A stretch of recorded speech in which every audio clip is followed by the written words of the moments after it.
Le commerce des armes, tout le monde en vend, tout le monde en achète. Voilà ce qu'a dit un jour, en 1990, un brin cynique, l'ancien chef de la diplomatie française, Roland Dumas.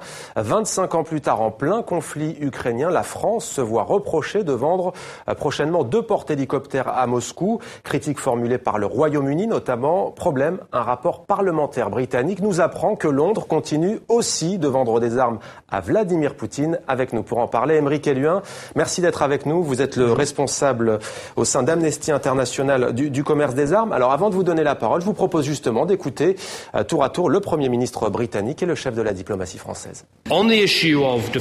Sur la question des équipements de défense, on a déjà dit de façon unilatérale, tout comme les États-Unis, qu'on ne vendrait plus d'armes à la Russie. Les autres pays européens devraient faire de même. Franchement, dans notre pays, il serait impensable d'honorer une commande comme celle que les Français ont eue. Mais on doit mettre la pression sur tous nos partenaires pour leur dire qu'on ne peut pas continuer à faire des affaires comme avant avec un pays qui se comporte de cette façon. Les Anglais, en particulier, ont été extrêmement aimables, entre guillemets, en disant jamais nous n'aurions fait cela. Je leur ai rappelé que le principe que j'ai dit existait pour tout le monde, et je leur ai dit aussi, chers amis britanniques, parlons aussi de la finance. J'ai cru comprendre qu'il y avait pas mal d'oligarques russes à Londres. Voilà, ambiance entre la France et la Grande-Bretagne. Que vous inspire cette affaire ? Écoutez, concernant les échanges entre Cameron et Laurent Fabius, on ne va pas rentrer dans cette histoire. C'est une affaire de politique politicienne. L'Angleterre, le Royaume-Uni fournit en armes également la Russie. Sur la Libye, la France, le Royaume-Uni et bien d'autres pays étaient côte à côte pour vendre des armes. Non, moi, ce qui me préoccupe sur l'affaire du Mistral ainsi que votre organisation, c'est la façon dont les faits sont présentés. Concernant la vente du Mistral, on assiste en France, en quelque sorte, à une forme de désinformation de la part du gouvernement. Le ministre de la Défense nous explique que ce sont des équipements qui sont non armés et qui deviendront militaires en octobre 2014 lorsqu'ils seront transférés à la Russie. Faut-il rappeler qu'en droit européen et en droit français, un navire militaire est un navire considéré à usage militaire, qu'il comporte ou non des systèmes de lancement d'armes, qu'il comporte ou non des coques blindées sur son étrave ou ailleurs, ou partie de sa coque. Donc, aujourd'hui, on assiste à une désinformation de la part du gouvernement, enfin du ministère de la Défense, qui veut nous expliquer que finalement le sujet n'est pas important. Ce sont des armes, ce sont des équipements qui deviendront des armes finalement lorsqu'ils seront fournis à la Russie. Le problème, c'est que il relève de la réglementation du contrôle d'exportation de matériel de guerre. Donc la France considère bien, comme les Européens, que ce sont des navires militaires. Et d'ailleurs, si on regarde l'usage militaire qui peut être fait de ce type de navires, ce sont des navires qui peuvent servir à faire des opérations d'embarquement et de débarquement avec près d'1 millier d'hommes. Des éléments blindés, des hélicoptères de combat, etc. Alors, qui sont les plus gros vendeurs d'armes dans le monde, Aymeric Elluin ?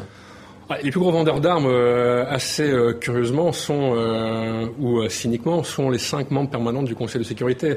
Donc les États-Unis, l'Angleterre, la Russie, la France, la Chine, auxquels il faut ajouter évidemment l'Allemagne. L'Allemagne est 3e. L'Allemagne, oui, tout à fait. Et la Chine, aujourd'hui, malgré le peu d'informations que nous avons, puisque le commerce des armes est peu transparent, la Chine est en train de rattraper, soi-disant, selon le CIPRI, un centre d'analyse très sérieux, est en train de rattraper l'Angleterre.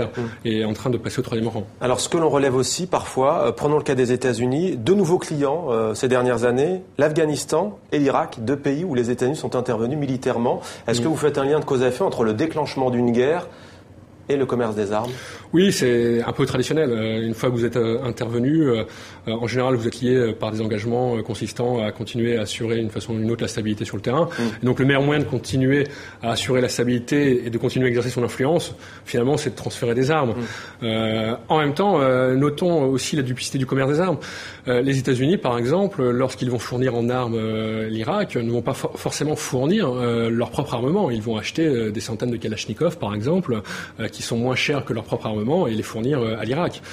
Donc on voit que tous les coups sont permis finalement pour équiper en armes qui le veut bien. Et finalement, tout le monde arme tout le monde. Ouais. Mais les armes, c'est pas bien, la guerre, c'est pas bien. Tout le monde, ou pratiquement, sera d'accord, Aymeric Elluin. Mais qu'est-ce qui, vous, à Amnesty International, vous scandalise le plus en la matière ? Nous, ce qui nous scandalise le plus en matière de transfert d'armes, c'est lorsque ces transferts d'armes sont faits, alors que les États en question savent très bien, enfin les États vendeurs savent très bien que ces armes vont servir à commettre des violations graves du droit international humanitaire et les droits de l'homme. L'exemple parfait, je crois, c'est Gaza. Gaza, en ce moment même, les États-Unis sont l'un des premiers pourvoyeurs en armes d'Israël. Ce sont des millions de dollars, des millions qui sont chaque année fournis en armements divers et variés, véhicules blindés, hélicoptères de combat, munitions pour mortiers, obus, etc. Alors que les États-Unis savent très bien que ces équipements vont servir ensuite dans des opérations comme celle à laquelle nous assistons en ce moment même, où on voit les civils qui payent le prix fort. Aujourd'hui, vous avez 192 enfants qui ont été assassinés depuis le début des opérations. Pourquoi des enfants? Qu'ont fait ces enfants? Vous avez tous en tête l'image de ces 4 enfants sur la plage en train de jouer et qui se prennent un tir d'obus.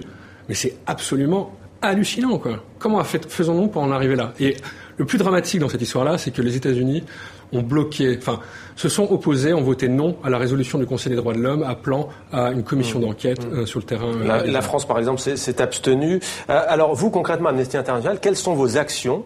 Que faites-vous pour essayer, on entend parfois ce mot qui est assez surprenant d'ailleurs, moraliser le commerce des armes? Qu'est-ce que ça veut dire, moraliser le commerce des armes? Alors, on n'est pas sur l'angle de moraliser, on est sur l'angle de responsabiliser. Responsabiliser, pourquoi? Parce que nous partons nous fondant sur les règles internationales qui existent. Notre support au travail, ce sont les règles du droit international, le droit international humanitaire et les droits de l'homme. Donc notre action consiste d'une part à dénoncer lorsqu'il y a des violations d'embargo, appeler à ce qu'il y ait des embargos sur les armes lorsque c'est nécessaire, comme c'est le cas concernant Israël et les groupes armés et le Hamas, mais aussi nous sommes mobilisés pendant des années pour que soit adopté un traité sur le commerce des armes. Aussi curieux que cela puisse paraître, le commerce des armes est l'un des commerces qui, à ce jour, n'a jamais fait l'objet d'aucune réglementation internationale. Aussi, on s'est mobilisé pendant près de 10 ans pour qu'un traité soit adopté. Un traité qui dise nous encadrons en tant qu'État le commerce des armes et ensuite nous le responsabilisons, ce qui est le deuxième élément important de ce traité.